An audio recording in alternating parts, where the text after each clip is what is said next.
Hey everybody, welcome to another edition of Shooting the Shit with Yankee, and I, as usual, am Yankee. Tonight's topic is going to be about open carry.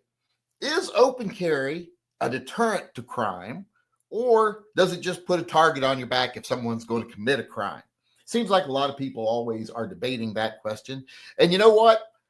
I can't actually say which it is, because here's the thing. There's really no way to gather evidence on this to actually support either idea, because you can't see what crimes have not been committed because of something. Like, you can't sit down and quantify how many times did a bad guy not commit a crime because he saw an armed good guy. Also, there's no rash of people breaking in to rob stores or banks or whatever where they shoot the armed person first. There's not really even any rashes of anybody targeting anybody for their gun. It's such a rare occurrence that it's hard to say. So there really isn't any real world evidence for it. Now, we do have things like, polls they've taken, gathering information from people that are career criminals, saying like, what would you do if you walked into a convenience store that you were going to rob and you saw someone standing in line with a gun on their hip? And generally they say, well, I'll wait for that person to leave. Because here's the thing, if they're already going to commit armed robbery, they don't want to get in a shootout. They want to have the advantage.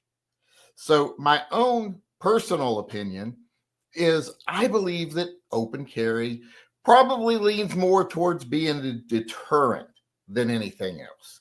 I think it's far more likely that bad guys are going to see, oh, there's an armed person. I'm not wanting to actually have a fight. I'm wanting to be the one in control, and I'm wanting to do what I got to do and get out of here before the police show up. So I don't want anything to do with that. I also am here to commit robbery, not murder. And that's most of the cases. So I think you're going to deter those people from actually trying to victimize anybody while you're around. Now, that might be not be the case if the person is just like a hardcore nut job who's out to kill people. If someone's showing up who's a terrorist, well, then yes, maybe if you're part of a terror attack, they're going to go after you first. That is a risk, I guess. A very slim one, I would say, but it is a risk. But here's something that I would say. I would be willing to go as far as to say I'm absolutely certain that open carry would be a huge deterrent to 99% of crime if there was more than one person doing it at a time. Like if a guy walked into the bank or walked into a grocery store and there's 30 people and a half dozen of them are open carrying, well, yeah, them's odds you are not going to win. When it's one-on-one and the bad guy has the advantage of knowing there's about to be a crime committed, whereas the good guy doesn't, well, they still have an advantage. But if there was multiple people there, that advantage goes away. So that's how I think we could make open carry a huge deterrent to crime, is if more people did it. And instead of it being the bad guy against one citizen open carrying, it was a bad guy against multiple citizens open carrying, then I don't think there would be any question. I think we'd see a lot less crime.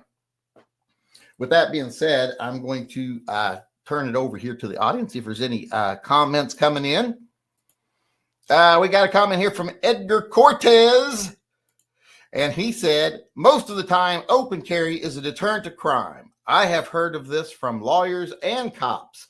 I agree. And I've heard it from, like surveys they do of criminals, like when they ask them, how do you get your guns and things like that, and they usually stole them or bought them, legally before they ever had a record. They usually say, if I'm going to meet armed opposition and I know it, I'm going to wait until I'm not going to meet armed opposition.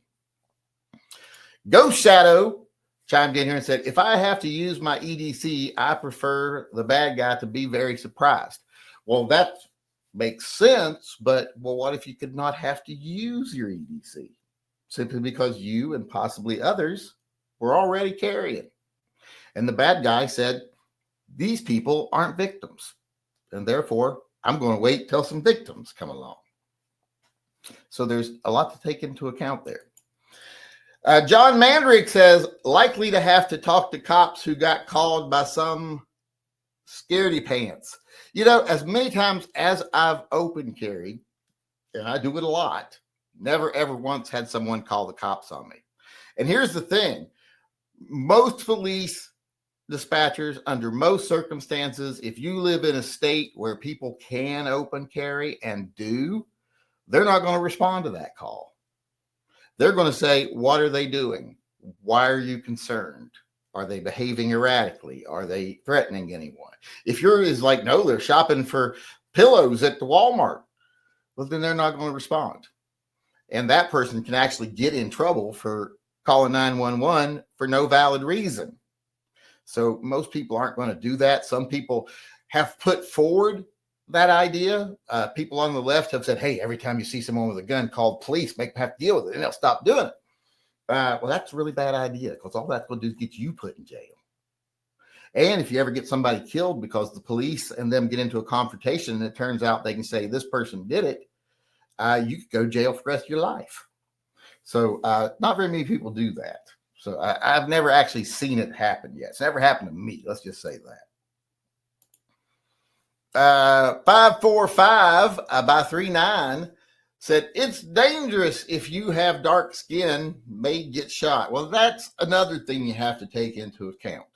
I have an advantage when it comes to open carry. I am an old middle class white guy. No one sees me as a threat.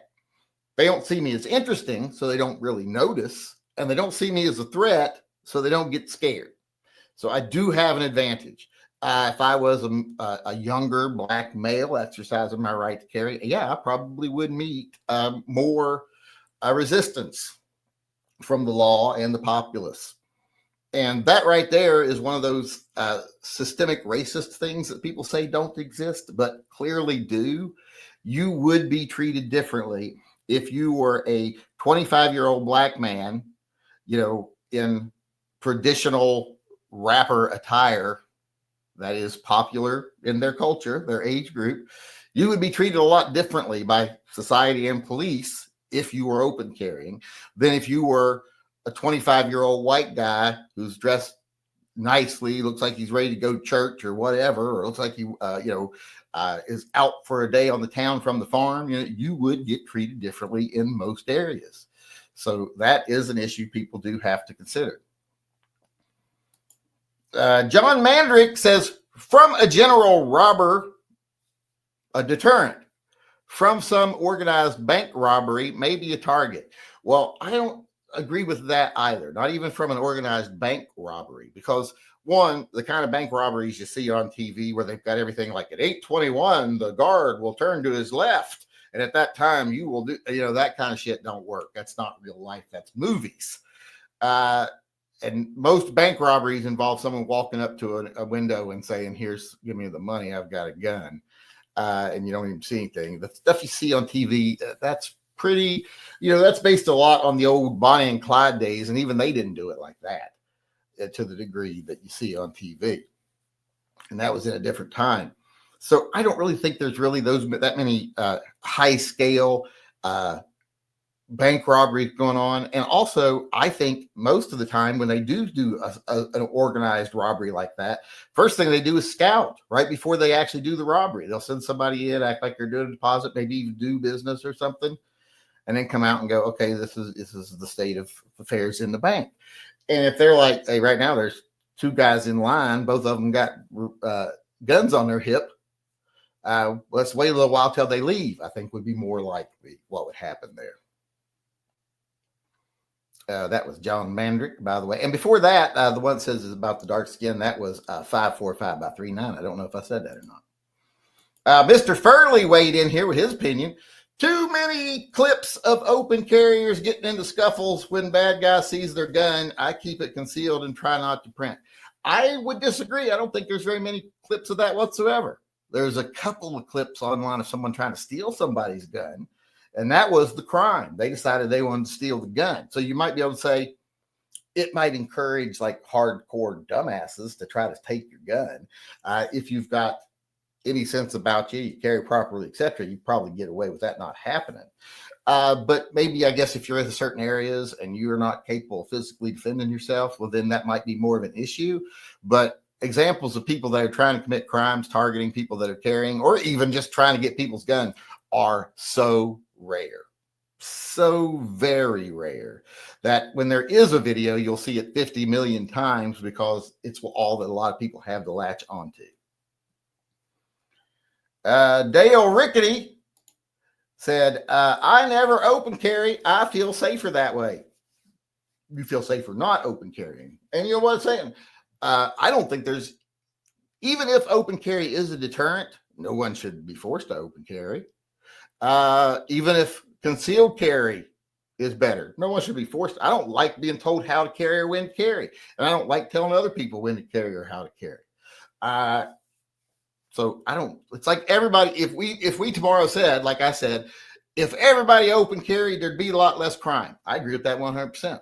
But I would not agree with saying, well, everybody who carries has to open carry. Because no, not everyone wants to do that. Not everybody wants to try to prevent crime. They just want to live their life and not get involved in anything, or not, at least not be targeted by anybody. So I would 100% agree that do what's comfortable. Casey Two Guns chimed in here and says, I only open carry when I am in pain DV stuff. Disabled veteran, I guess is what he's saying there. Well, yeah, that makes sense. There's a lot of people that it is harder for them to conceal carry because, issues, physical issues, limitations, etc. And then, of course, open carry. But like I said, that's not really the topic we're talking about here. But that doesn't mean you're trying to be part of the solution. You're not trying to be a deterrent to crime. It just might be open carry is your only option. So let's see here. That's going to do it for us today. Looks like we got quite a bit of involvement there. Remember, if you want to come in and have your say, speak your mind, agree with me, disagree with me, whatever, just show up at the live chats. We film these at the first 10-15 minutes of our nightly live chat, which we hold every night at 6 p.m. except for Wednesdays when it's at 7 p.m. So if you've got something you want to add or you just want to chime in, come on in live. Tomorrow's topic, I don't know what it'll be yet, but keep your eyes open. Once I put the window up tomorrow, you'll be able to see what the topic is, and we will get on to it. Just be prepared. Come on in, have a conversation. We did get one last comment in here I wanted to read. Mark Calkin said, even though it's unlikely that someone may try to take it, I still feel that my first duty when carrying is to make sure that my gun is kept secured. Well, secured doesn't necessarily mean invisible. And believe me, I learned lessons about securing your gun. But yeah, I agree that secured is the number one thing you need to do. It needs to be accessible, of course, too. And I do think open carry makes it more accessible to you if you need it. But that's a different topic. So that's it for today. That's my opinion, and some of the people who are watching, it's their opinion there. So I hope to see you all tomorrow at our next live chat. Keep your eyes open for what the topic will be. Until then, remember, always carry and stay safe till I see you again.